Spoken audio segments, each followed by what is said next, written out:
Hello, and welcome to another episode of Embodying the Logos. I'm back here with Ahmad, and we're yeah, we're gonna go into beauty. So take it away. Yeah, thank you, Manuel. So I was just thinking about the subject myself. I mean, I'll be honest. I from time to time I used Chat GPT to simulate the dialogos. It's actually quite nice because it asks quite clever questions. And I was just asking it to discuss beauty with me. So we discussed beauty, and it went in a very unexpected direction. We talked about somebody I liked a while ago and how the beauty of this person, first of all, it was a smile from this person, that because I was going through a breakup back then, and I was worried that I was going to lose motivation, I'm going to lose interest in everything, and therefore I'm not going to function anymore. And so this person just randomly smiled at me once, and just that was enough to motivate me to tell myself, okay, maybe sometime in the future I'm going to make somebody smile like that, and then it's worth it to go forward. And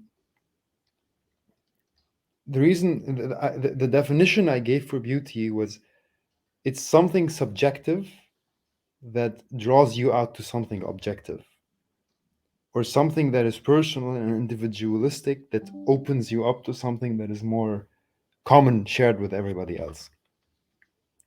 So what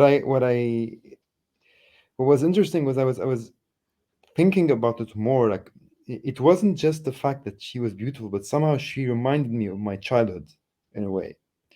I don't know why she reminded me of my childhood. It was almost as if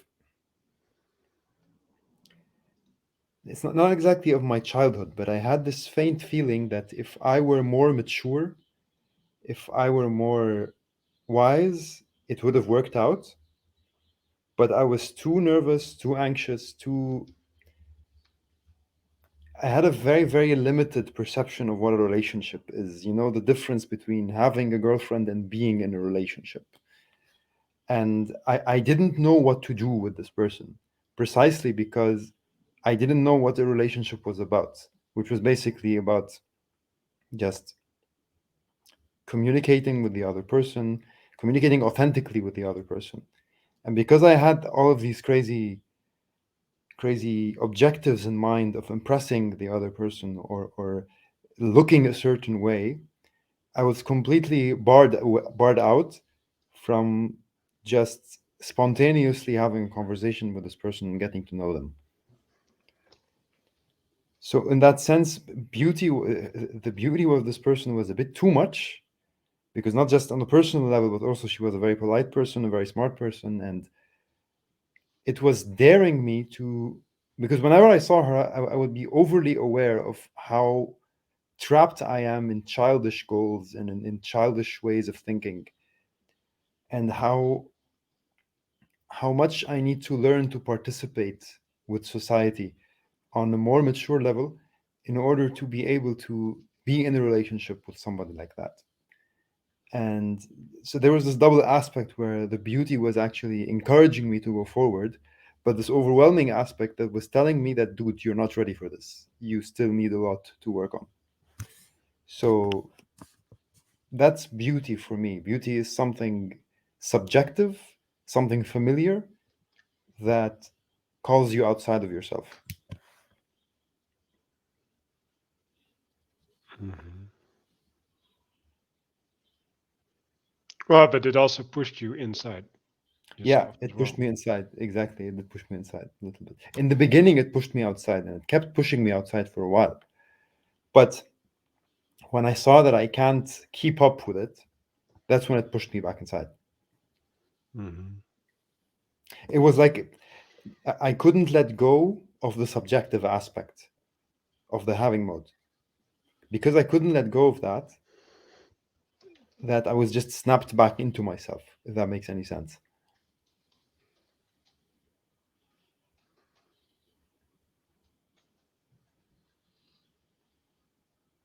Yeah. So.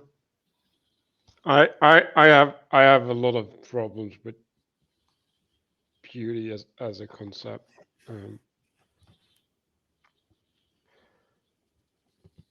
Because,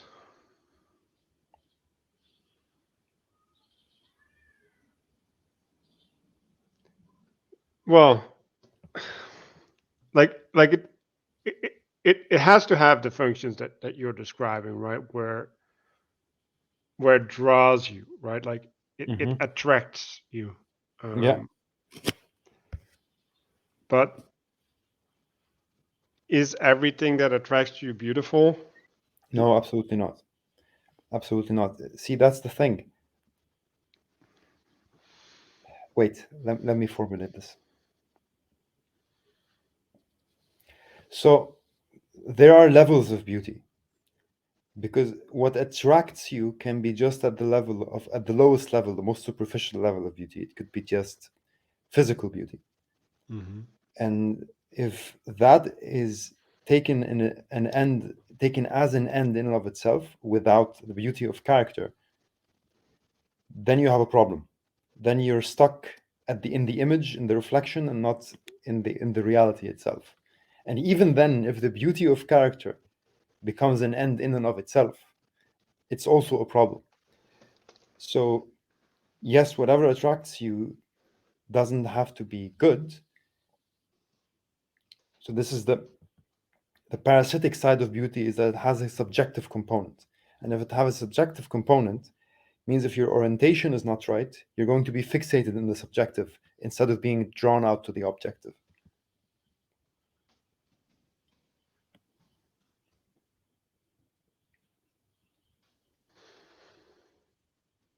Yeah, you're yeah.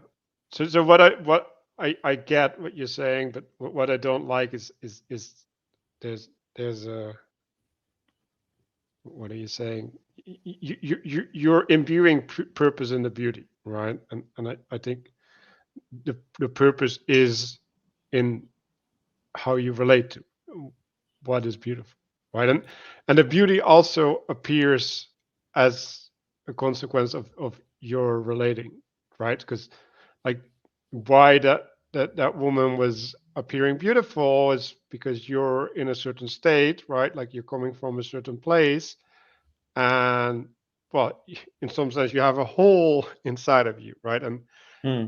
And she fits that hole in in a way that you haven't conceived of before, right? And so Hmm. so that part, right? Like that she's there's this showing of something that could be, right? Like there's a hope that that's being triggered, right? Like that's being imbued, inspired. Um, uh, so did you see her again, right? Like did you have the same experience the second time, right? Like because what like the what you're talking about seems to me also involved with the newness, right? Like because I can relate this to myself, right? In the early part of my life, I traveled a bunch uh, and I did a bunch of things, right? But the reason why I did that was because of the new nature, right? Like there was the exploration was that which imbued it with at least some semblance of meaning. But that's an empty meaning, right? Yeah, yeah, And yeah, yeah, yeah. If sorry to interrupt you, if I'm understanding you correctly, what you're saying is that it's almost like there's a conditional aspect to the beauty, and that condition is the newness, and that doesn't make it beauty, because if it's only conditional on it being new, then it's only the effect of a fresh perspective, and it's not beauty when it's new. well, yeah, but is that not beauty? Like that like that's the question, right? Like So yeah, that's why it's so difficult. so Like here's the problem. The problem is, again, when it becomes the ends and the ends and not the means. When the new thing, the fresh thing, becomes the end and not the mean. And in my case, that's what happened. The person became the end and not the mean. So that so for me, what started happening was that she just became a constant source of motivation. Like, I didn't want to see her precisely for that purpose on a subconscious level. On a subconscious level, I wanted the mystery to stay there, so that I have something to look forward to, so that this drawing out process keeps on going. And I So you think, put yourself in a spell, literally. yes, I put myself on a spot, which was not very good, of course, but eventually I realized it and I broke out of it. But the point is, that's the beauty becoming parasitic. When you're stuck at when you make it a tool for your own subjective gratification, instead of as a platform for you to step outside of yourself. So the right way to have behaved back then would have been, okay, great, this appeared in my life. Maybe it will appear again in some other form. I should just heed the calling and keep moving forward without expecting anything. If that would have been the behavior, it's like, okay, there's something worth it. This is just a part of it. This is not the whole thing. The person is just a part of it. It's not the whole of the beauty. Then things would have been different. I would have had a more holistic approach to my whole situation, instead of doing everything because I'm motivated that there will be a certain reward. Instead, I'm doing things because of the mystery of, I don't know how things will turn out in the future. So that would have been a step forward. Not saying it's the absolute step, but it's just a step forward from there. Because then it's not conditional anymore on someone, it's not conditional on receiving anything. It's just an active choice to participate in being, because it's worth it somehow, because you have faith that it's worth it. That would have been the right orientation back then. So Right, but would the nature of the beauty still have been the same at that point? yes, it would have still been the same. It would have still been the same, except I wouldn't be confusing the beauty with the beautiful person, because the beauty is not restricted to the person, because the person symbolizes something. She symbolizes maturity, she symbolizes being a person of responsibility. So let's put it this way: to appear in a relationship with this person would be to appear mature to myself. It's like a modal confusion. Mm-hmm.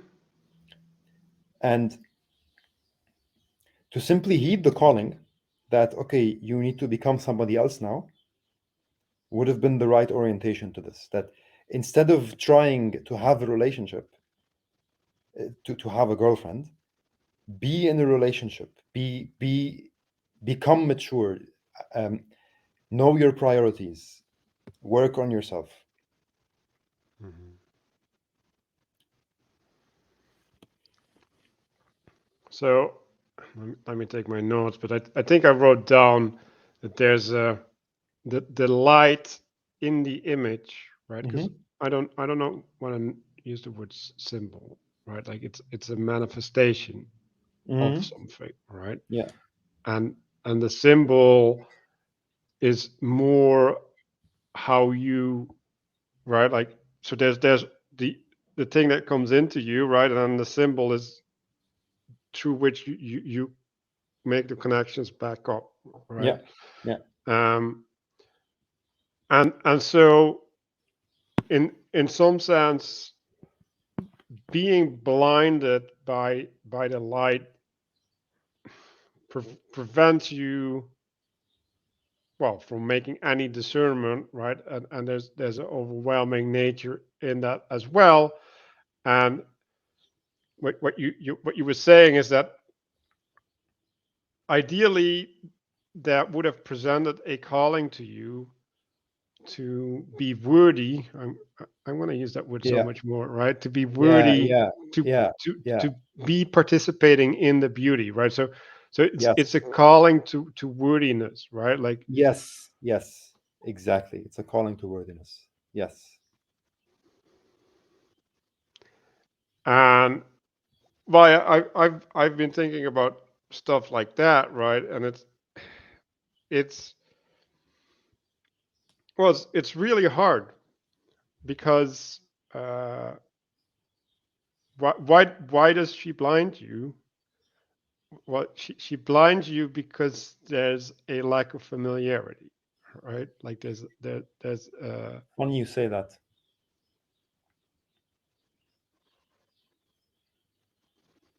well, there's both. There is some familiarity because that's the subjective aspect. There's the familiarity that she embodies a wish, she embodies a desire that I have, an individualistic desire. That's the familiarity. does she embody There's it or are you projecting it? regardless, Okay. there is this aspect. There is this Hmm. aspect of a familiarity that I may have been projecting. That's true. I'm was probably projecting it because when you talk to the person, you see that they're what the fuck? Who the fuck are you, right? Hmm. And that was the part that was unfamiliar, and that was the part that was actually that's a pretty good pointer you made there. The familiarity was a projection, yes. The familiarity was a projection, but when you came into contact, that's where the question of worthiness came in. Because when you're surprised and shocked to see that the person is not who you're making them out to be, then comes the calling and the shock, and the question of worthiness comes up. Hmm. I'm a bit confused now where the subjective part is, though. I think that I'm starting to feel like the subjective part was only in the projection and Yes, not. that's what subjective is, right? Yeah. Yeah, Subjectivity is projection. Effectively, it's yeah, like, okay, what are you bringing into the situation, right? That's yeah, exactly. and and Yeah, and so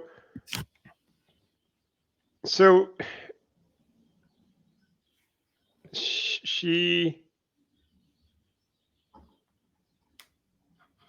well, she triggered something that allowed you to unleash something inside of you towards her, and and then like I think the wordiness thing is was that in the moment because I think that's all in reflection. Like, it came in stages. I think in the very beginning, very beginning, because I hadn't dated in a very long time. It was the first time in my life when I actually had the courage to date. There was the sense of excitement first. There wasn't a question of worthiness. There was more of a question of, okay, yes, you're heartbroken, but now it's a new world. So it wasn't just about her, it was about the new world also. mhm. So now you're in a new world, and it So she's wasn't a the question of key. worthiness. Huh? She's the key to the world. No, she wasn't the key to the world. She was just a teaser in the world. Okay. One invitation into this new world. Okay, so the new world was that I am now the person that dates.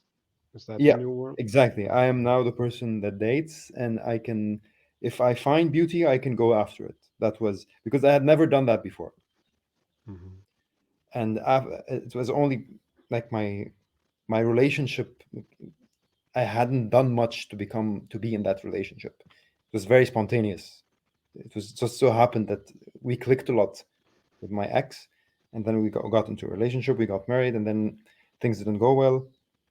And then when we broke up, I was heartbroken, and then the person comes, and it was this invitation into this new world of possibilities right now. And it was more of an excitement than it was a question of worthiness.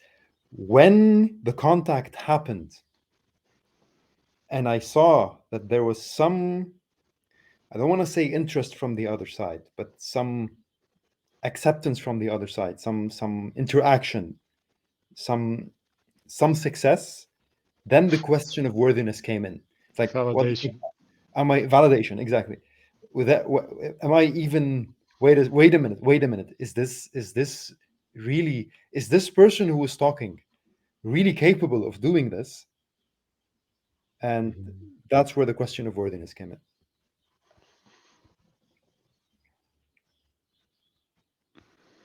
It was like you made a very good pointer that whenever I would come to contact with the person, that's when the projection would fall apart and the shininess would be too much, because it's like it reminded me, it was a very shameful reminder that your world is basically made up of projections, and here is the real world right now, and it's daring you, are you worthy enough for me, you know? Mhm. Because that was how it was back then. It really was just many projections, both negative and positive projections. And when I came into a contact with this person, I was it was like a slap in the face. It's like your projections, they're just made up, the negative and the positive. And there is the Mhm. person who is demonstrating that right now. And that was the call to worthiness. Because of course some of your projections are basically positive images of yourself. When you're identifying against certain people as the smarter guy or as the competent person, and then comes a person to remind you that all of this is bullshit, that's where the question of worthiness comes in. Mhm. Yeah, I want to take a step back. So, Mm, well, first I want to stay in that frame for a second. Like, because what I heard is fate, right? Like, mm, when I am in contact, right? What I need to maintain that contact is to be in fate, right? mm, And because my projections are all shattered, right? I yeah, I have nothing left to believe it, right? yeah, yeah, yeah, yeah, There's nothing left to hold on to, and the capacity to participate. Like there's nothing to participate in, right? Like yeah, yeah. there's no There's chaos. right. There's no preconception, right? Yeah, yeah, yeah. And You have to act in a way that you haven't rehearsed yet, basically. right, Mm. yes, but but you're also playing a different game than you're anticipating. And you don't know what the game you're playing is. But well, yeah, but I don't think knowing the game that you're playing is important Mm-hmm. because like you in some sense never knew, right? Like that's what growing up is, right? You Yeah. like what is this game? What is this game, right? So the the not knowing the game isn't the thing that's important, right? Like what's important is that you get to go through what you're going through and you grab on to as much as you can grab on to so that yeah, you start cultivating a sense of the game. And uh, yeah, the other part that I wanted to focus on is like when and this will resonate with you because I know your history, but like what you were describing is like okay, I'm sitting in this locked world, right?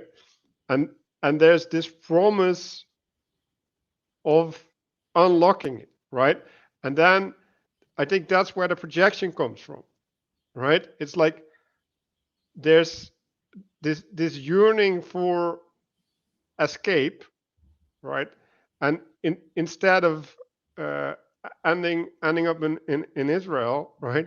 You end up in the desert. Yeah. It's like and Here's the thing. Yeah, go on, go on, go on. Finish your point. Finish your point.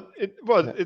it's important to realize, right? So I- In a the, sense, I did end up in the desert, but there was a problem. There was a problem.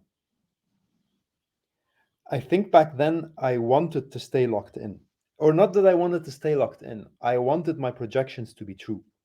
So whenever she crashed in, whenever the sense of, oh no, am I worthy came in, there was some integration, but then I would fall back into the same pattern of hoping that my projections are true. So there was this pattern of being drawn out, thrown into the desert, but the desert was not in the interaction with the person. The desert was just the world. That you broke out, all your dreams are shit now. What are you going to do about it? That was the Hmm. desert. And I would always somehow find a way to integrate this new desert with my past dreams. So I would fall back in, then be called out, then fall back in and be called out. This constant death and rebirth over and over and again until I finally recognized that this is just not going to work out this way. And it took a lot of courage to say, you got to stay in the desert right now and wait in the desert. Yeah. So the biblical thing that I have in my mind now is it's you dig the well, right, Mhm. and then it gets taken from you. Like, Yes, pretty much so. Pretty much so. That's pretty much what happened. I dug a well, or rather, I found a well, and it got taken away. Yeah, that's yeah. pretty much a pretty good image there. It's you found a well and it gets taken away. Not to say it was a negative experience. I think it really helped me grow. It's really helped me wake up. But yeah, the well was gone and it never came back. Okay. So let's go back to the beauty aspect. Yeah. So, um, w- like the fate part, I can do something with, but like when we get to beauty, like I kind of lose. Uh, I don't have a feeling about what how to even approach it. Okay, okay.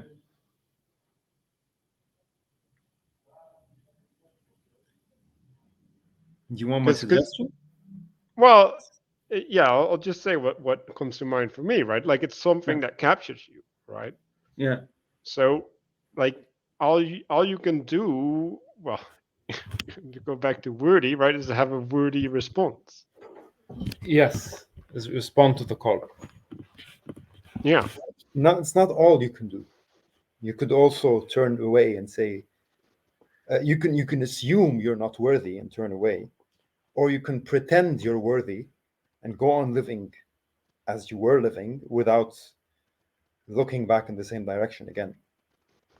Or you can respond in a way that's worthy. I think there's more than one way to react to beauty. Well, yeah, you obviously can do many things, but Mm. I'm interested in the right thing, right? Because Yeah, yeah, yeah. Of course, of else we course. end up in a combinatorially explosive. Yeah. Unless you want to explore Oh no, how no, no. how to do things wrong, then we're in negative theology, which is like I don't know about this. Like, it Okay. doesn't not a fan. Sure. Yeah. So the best thing you can do is have a worthy response. It's true. And then this is where the art comes in. The art of listening for the response. And sometimes, almost always, the response is letting go of the beautiful object. I think almost always Why that sounds really negative. it is negative. But, well, think of it this way: not letting go, as in throwing away the beautiful object. So if you can let go of something and it stays there. So letting go in the sense of not making the beautiful object the purpose, but listening for where the beautiful object fits to begin with. For example, when I want to do art, when I want to, I get an idea. Like I get, for example, a scene. This is not always how I approach it, but sometimes it's like this. So I have a melody in my head, and it's a beautiful melody. But then what do I do with it? Like the melody alone is not the point. It needs a context. There should be an entire song where the melody fits and makes sense. Is this making sense to you? Yeah, yeah. Yeah. So that's kind of how I'm talking about also. So that's going back to the girl herself. So you're taking a feminine relationship towards the beauty by giving it space to flourish. Is that what you're saying? Not really space to flourish. On the contrary, it's a masculine approach to beauty. Okay, I'm not gonna get into masculine and feminine because not too proficient in these, but I'm gonna go back to it. But to begin with, you see the beautiful person, and the right response is to see what does it mean to be in a relationship with this person. It means you're a functioning member of society. It means Fail. fail. Keep going. Well, for everybody, just FYI, that's the case for everybody. You're a functional member of society. You have your own, you have your values, you have your grounding. Like, she's not gonna become everything, because if she does, then she's nothing. You have, I mean, no, it's not even like that. You have your values. You have the space in which you can interact with the other person. Because if you don't have a background, you don't have your interests, you have nothing you want to talk about, then there's no space for a relationship to happen. So these are things, examples of things where you take the beautiful object, I'm calling it object, but I'm very hesitant about calling it object, and you look at what it means, and then you aspire to that. And the beauty, Well, the existence of the person becomes just a motivation to do all the hard work to become that new person. okay, but why does it mean that? Why does it mean that? Yeah.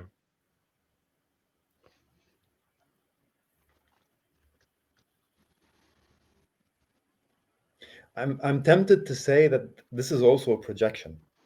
I'm tempted to say Hmm. that. But I think this is the kind of projection where the good kind of projection where you're projecting your own desire to grow on the world. I'll give you the word vision, right? You Vision. envision, yeah, you envision a Sure. future, Yeah, okay, you envision a future. You envision a future self. Yeah, and sure. then the vision is that which allows you to test if you're worthy, right? And and it It the becomes a vision, standard of worthiness. right, and it shows you your insufficiency, right? And Yes, then you exactly. can n- orient yourself in such a way that you walk on the paths that will bring you closer. Exactly. Um, so yes, right, like there needs to be a projection in a vision, right? But the vision contains the purpose, right? Like your purpose, like now, because if we're gonna talk about meaning, right? Like Mm, the mm, mm.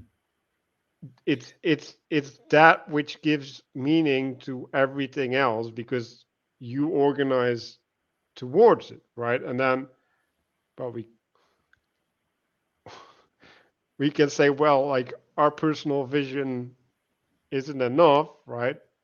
Like in this situation, at least she should share in it, because else we're like, even if it's true, we're going towards a fantasy because it's never going to manifest with her, right? So Mhm. like you're gonna have to have a shared vision, and then like in some sense that even isn't enough, right? Because it's still in the temporal realm, right? So it needs to be extended to the spiritual realm, right? Like Yeah, to the where timeless. yeah, it becomes a participation in the eternal, and hopefully a shining star that will guide other people, right? Right. I think this process happened very gradually. Like exactly what you're describing. It happened extremely gradually, that at some point, the pain of this failure, one thing led to another, until I realized that if I'm going to become worthy, I'm going to need to work on myself. I'm going to need to stop thinking of what people think. I'm going to need just to stop chasing dreams, stop chasing visions, and I'm going to need to get to the bottom of what's real. And that's one thing. That one thing led to another, to the question of character building. I remember a dream I had. This person was at the end of a. There was this jungle, and there was this temple in the jungle, and I was sitting with her and asking her what's the biggest challenge she ever had to overcome. And then suddenly I was moving from pillar to pillar. There were pillars, and they were extending all the way down, and I was moving on pillar to pillar, and they were shaking below me. And then I fell down, and I met parts of myself down there. So, and for me, that dream always symbolized that, dude, you're on shaky foundations here. Like your foundations, and how you cannot seek anything if the foundations of yourself are weak. You're going to need to get to the bottom of things, and you're going to need to know yourself properly if you're going to do this. And that was just a dream. I didn't give it too much attention back then, but one thing led to another, and I reached the point where, okay, you're going to need to work on your values. You're going to need to be someone who's committed to something unconditionally, because when the well was removed away, I was in the drought, in the desert. And I was constantly waiting for the water, waiting for the water. Where's the water? Where's the water? And I was hoping, oh, just have faith, it's going to come. God will bring it to you. And it wasn't coming, just wasn't coming. And at some point, I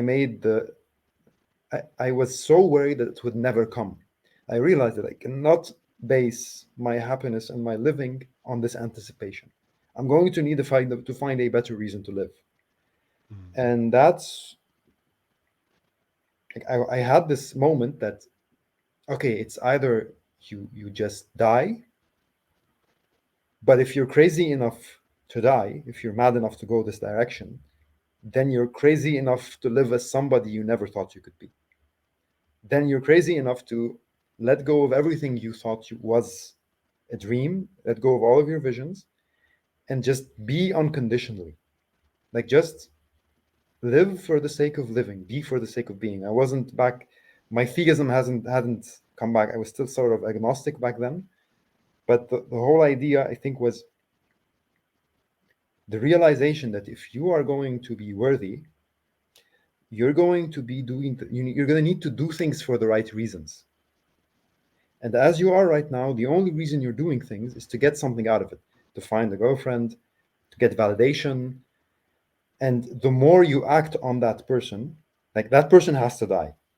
Of course, the metaphysical death, not the physical death. That person has to die. And this rejection, this failure to realize the vision that we were talking about, was precisely what led me to this point of death. That forget everything you were aspiring, you were trying to chase, and just live life as it's presenting itself to you. Like, that's actually a beautiful way to think about suicidal tendencies. Yeah. Right? It's like there's just a modal confusion when you're suicidal. Exactly. John Vervaeke says that. John Vervaeke has actually a short video where he says that when we're suicidal, it's something inside us is telling us that something needs to die. And that's true. That's true. When you're suicidal, it means your character needs to die. Whoever you are, your current orientation and relationship with the world, it needs to fall away so that the real can come in, right? All right. Sad that I never heard that before, because there's something powerful there, and Yeah. and yeah, I think also approaching it that way, right, is how the healing can be found, right? Exactly. And if you, yeah, if like people get these things, right, but it's like a revolution, right? And then they only get one revolution. They don't get the real turning, right? They Yeah, just yeah, have yeah, yeah, one yeah, yeah, spin, yeah. and then they're Exactly. back at the bottom, right? And Exactly. now we're at the Exactly. place of suicide again, and it's like, no, no, no, Exactly. you need to keep the wheel running. Um, Exactly. Exactly. You need to be like a phoenix. You need to be like a phoenix, and which and is, and then you have an impulse, right? Like so now yeah, there's um, a thing where it's self. Uh, well, it's automatic, right? Like it the speed drags the wheel through the death. momentum. It's The momentum. It momentum, becomes yes, yes. momentum. Yeah, yeah. Picks up a Uh, momentum. It's true. so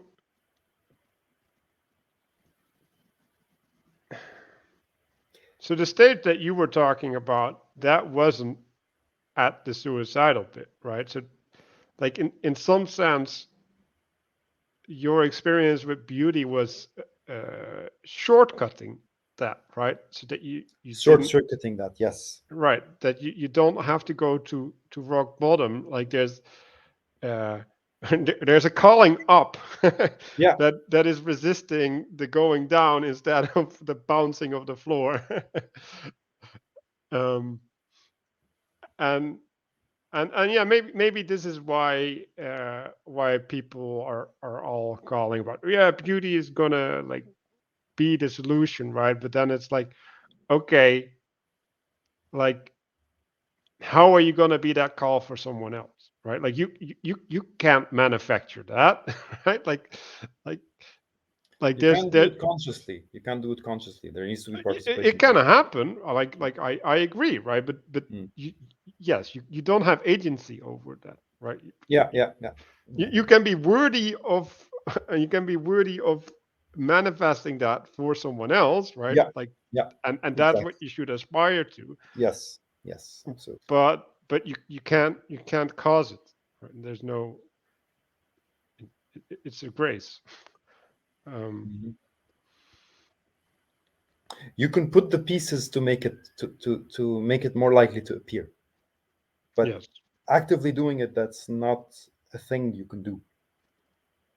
And I actually realize that there's a lot of resistance in me when when speaking about beauty. It's it's fascinating, but Can I maybe ask? because it's so far out of control, right? Like it's so far away from you that, yeah. In what sense is it far away from you?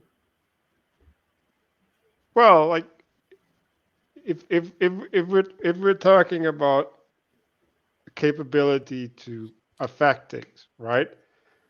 Like I like to talk in first order and second order effects, right? But Mhm.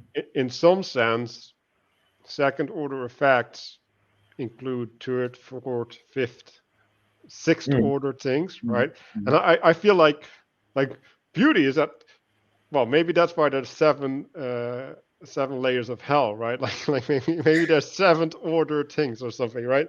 Anyway, I feel beauty is at like the extreme border, right? Like of the nth order, right? Like it's um the most ineffable aspect, at least, uh, and maybe in some in a perverse or paradoxical sense, it's also the most real in a different way, right? So it's the least you. Maybe that's the way to look at it, Yeah, right? Like it's the yeah, yeah, least you, yeah, yeah. but it's also the most convincing, in It's some. it's the least you and a part of you. Right. Well, yeah. Well, yeah. Go on. How is it a part of you? So let me see. First, I'm going to articulate my problem with beauty, and I want to see if it resonates with you. What I got from you was that whatever we think is beauty is just a fake copy of beauty. It's just the attractive. It's not really the beautiful. The beautiful is something very, very far away from us. And if we begin to say that this is beautiful and I'm seeing it in my little frame, that's close to heresy, or that's close to lying to yourself. This is what I got from your articulation. Yeah, but like I agree, right? Like Mhm. that is true. Like beauty is in some sense the most fractally Mhm. dispersed, Mhm. Mhm. um, and therefore biggest, right? In Yeah. some profound way. But Yeah. I was more talking about a relational aspect, right? Okay. It's like there's okay when we're talking about wordiness, right? Like wordiness is in some sense the ability to respond to a call or something, right? Mm-hmm. It's Mm-hmm. like okay, uh, Pete, do this thing, and Pete is like, yes, sir, right, and then he goes off, right? Like he's worthy of the task. Like Yeah, no questions asked. Like yeah, I'll just do it, right? yeah. And to I have that, love it. I love this. yeah, to have that relationship to beauty, right? Like that Mhm. means that in some sense, who we're supposed to be is I have this bouncing, right? Like I guess it's you can use a mirror, right? Because Mm-hmm. you, you're supposed to mirror or you reflect the beauty, right? You're supposed to Yeah, be a prism, yeah, yeah, yeah, prism, yeah, yeah. prism Prism, prism, prism. that you diffract, right? Yeah. And in some sense also aim, right? Like there's a channeling of it so that you add to it and not corrupt it at the same time. So in this case, the question would be, how could it ever be a part of you if you're supposed to empty yourself in order to reflect beauty to begin with? Yes, there we go. Yes, yes, That's a good yes, question. yes. And I would bring about Christ in this. So just the myth of Christ. No, not the myth of Christ. Sorry, that was very, very offensive. I'm sorry, really sorry. The story of Christ. The story of Christ. Christ enters into the world and dies, right? And only Hmm. in dying does he come back to life. Hmm. So in this regard, beauty reflects itself in you, but in a part of you that needs to die. So that's the withdrawing. In a let me so the example of the girl is actually perfect. Like beauty came to me, it called me out, but I couldn't have her. I had to die to become worthy. So beauty that does call you from within yourself, but there needs to be sacrifice. Whatever it is calling you with needs to be sacrificed.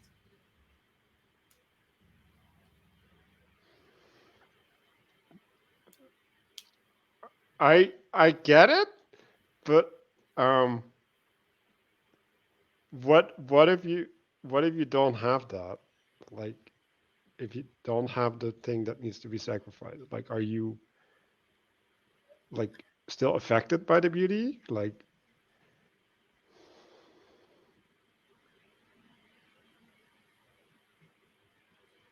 Can you rephrase the question? well, like I'm totally with you. If we take the analogy of the prism, right? Mhm. Like okay, I I refract the beauty, and what's happening? Well, I basically create a turd, right? like like what comes out of me, right? In relation to what comes into me Mhm. is garbage, Okay. Okay. right? And and so yes, that tells me something about me, right? Like if I get in pure light and what comes out is corrupted, then the corruption happened through me, right? And that shows me something about myself. Okay. And so in that sense, right? Like I think is that a function of beauty? That's a consequence of beauty, right? Like that's a Interesting. way that beauty affects the world, right? Or that you can have a relationship to beauty. But, Hmm. but there's also this other part, right? It's like, well, if you don't have that, right? If what uh, you're reflecting is a rainbow, right? Hmm. With all the aspects in an ordered way, right? Hmm. uh, then it it's not showing. Well, that like maybe that's what glory is. Um, like maybe that's the feeling of glory. I don't know. Um, Being a vessel for the beauty. yeah. And the rainbow, is it corrupt? Well, the rainbow is a refraction of the light, right? Yeah. So that would be the pure, like it would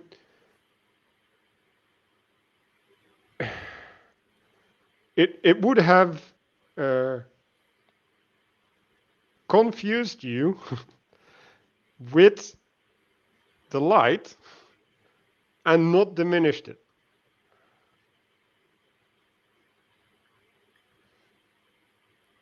Or maybe fused. Maybe fused is just the right word. Maybe I don't need to.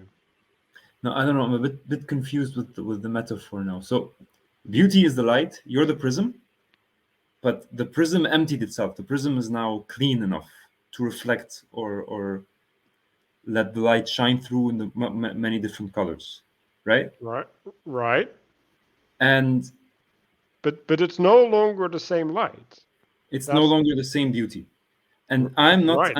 I'm saying that beauty is that very process of the light breaking down into parts. It's basically the whole becoming the part so that the part can lead to the whole, which is again the story of Christ. Mm-hmm. Like it's the white becoming the red so that you can once again see the white from the red, if that makes any sense.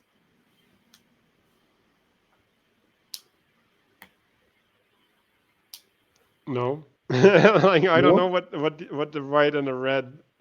I think that the metaphor with the light is confusing me a little bit. How do I put this differently? So, have you ever studied math by any chance? I mean, deep math, some deep stuff. Kinda, yeah. And have you ever found an equation beautiful before? And not really. Not really. Mm. I mean, what are things you do find beautiful? Well, I have a problematic relationship Okay, with okay. beauty, but I would call innocence probably. Innocence. Yeah. Innocence. Interesting. What do you find beautiful in innocence? The uncorrupted nature. Uncorrupted nature. Purity. So purity is beautiful. And what is innocence exactly? Like Well, in children, right? in children. Okay. So Like this. like there's a pure relationship, right? Like and often, well, like the innocence is often negatively veiled, right? Because it's Mhm. relating to something that you should know things about, right? Like it's pointing at a lack, right? Yeah. Um, and so well, when we go back, right? Like we were talking about being a child earlier, right? Mhm. Like that's the relationship that you're having, that you are open, right? You're not blinded by the light. Mhm. Mhm. Mhm.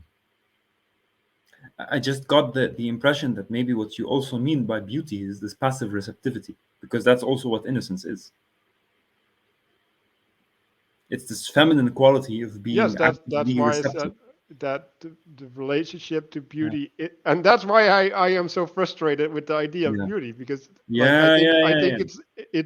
it's denying the masculine relationship at all. Like I don't think you can have a masculine relationship with beauty. Mm-hmm. Because I always saw both a masculine and a feminine aspect in beauty. There's the majestic aspect, and that's the white light. Then there's the feminine aspect, which is the receptive and the attractive Yeah, aspect. but you have to like you have to discern, right? Like you can beauty itself is masculine, right? Because it inseminates you, right? Like Mm-hmm. it, so like Mm-hmm. and then well, what is the proper response to insemination is to give birth, right? Well, first is the receptivity, then you give birth. First, you need to Yes, empty yes. yourself to receive, First, you and have then to say, yeah, yes, God, I'm willing to bear your child. yeah, Yes. yeah, exactly, exactly. The receptivity. Hmm. And this is where the sacrifice comes in. But I think the aspect that's missing now, like this is where we differ maybe a little bit, is the okay. I need to give me a minute just to take innocence as beauty and think about this a little bit. Because Christ was also innocent. Yeah, and Christ is known as the beautiful as well, right?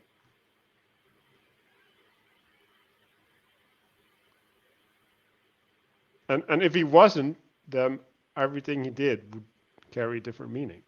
Yeah, it would. But now I'm kind of my like the spontaneous answer I have is that it is like precisely this receptivity that comes with the constant willingness to sacrifice.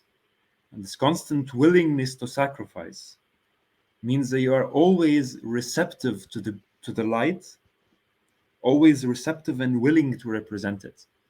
Hmm. And you're willing to represent it as on the lowest plane possible, which is the most common plane possible to everybody. I mean, Why do you say that? so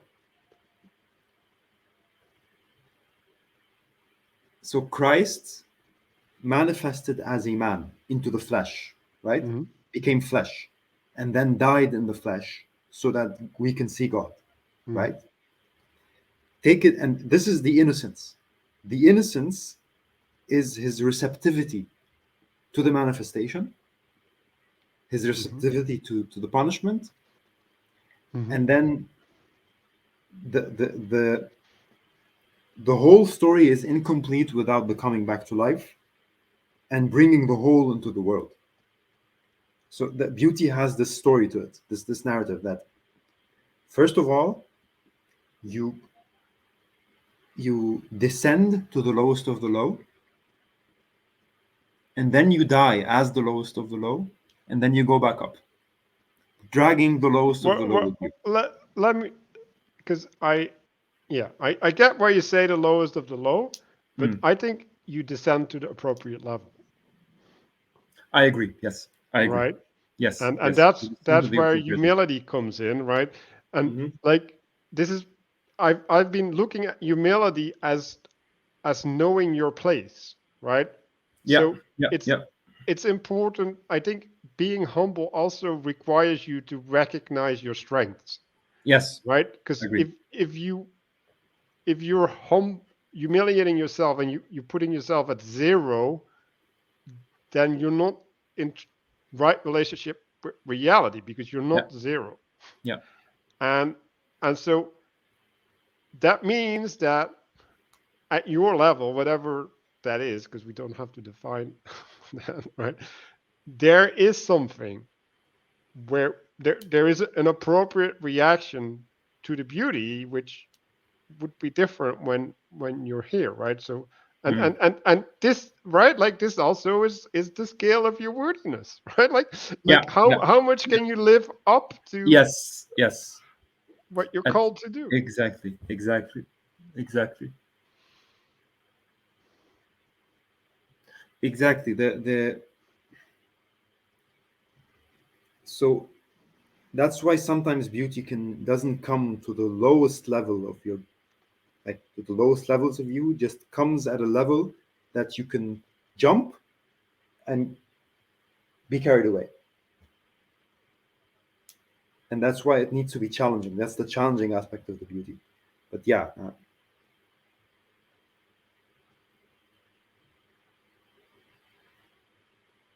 yeah. Yeah. Fortunately, I think our time is coming to an end. Oh, it was a beautiful conversation. Yeah, I agree. It was a beautiful I conversation. think we succeeded in Unfortunate. embodying the format, right? Like Yeah, embodying yeah, yeah. the what we're talking about, the logos of what we're Exactly. talking about. Um, Exactly. so yeah, maybe you want to have a short reflection on what you got from this Yeah, summary, yeah, maybe. yeah. Definitely, definitely. I mean, I like the first of all, I liked your challenge in the beginning about this how I like you pointed out that but the projection is the subjective aspect of the beauty, and it was very important for me to notice that. I think it was a good pointer. I also like that our conceptions of beauty seem to differ in the sense that it seems for you it's problematic how deep beauty goes into the subjective. And I think this is interesting because I also think that relying on beauty alone is not enough. Sometimes you need to do your own exercises to get out of the subjective, and then beauty becomes a supplement or a help that comes. This reinforces the participation, so that beauty is not passive, but there's also an aspect where you have to be active as well to heed the call. I think the definition of worthiness was very helpful. Your readiness to receive the call. Just remembering my this ego suicide, and remembering to look at the meaning of what is calling me out and how to put myself in the right relationship with it. That was I think a good reminder for me to start reorienting myself. Hmm. I So don't think the conversation is enough. It would be nice to have a follow-up if you like, but we yeah, can always have more yeah, conversation. yeah, So the thing I want to leave with is yeah.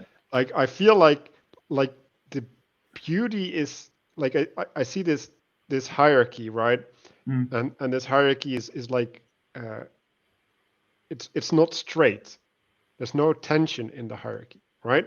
And mm, then the beauty is what picks the top of the hierarchy and like pulls it up, like it strains it, right?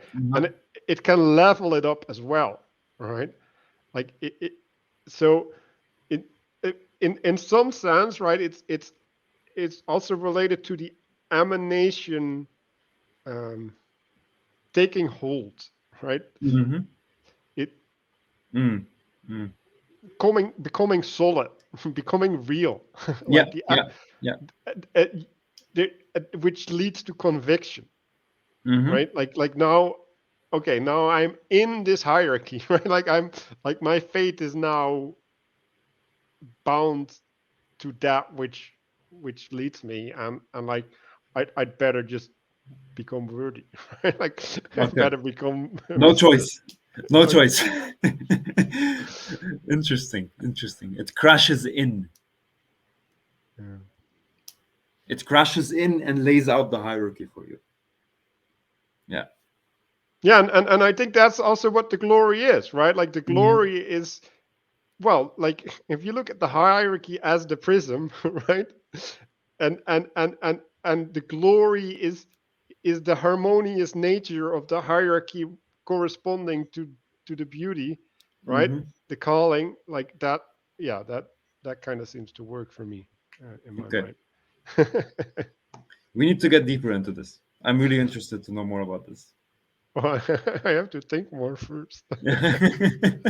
Okay, I'm also really interested in how people are going to respond to this because, Me too. Curious. It's yeah, good it was short. good stuff. Yeah. Yeah. Thanks for showing up, and see you next time. See you.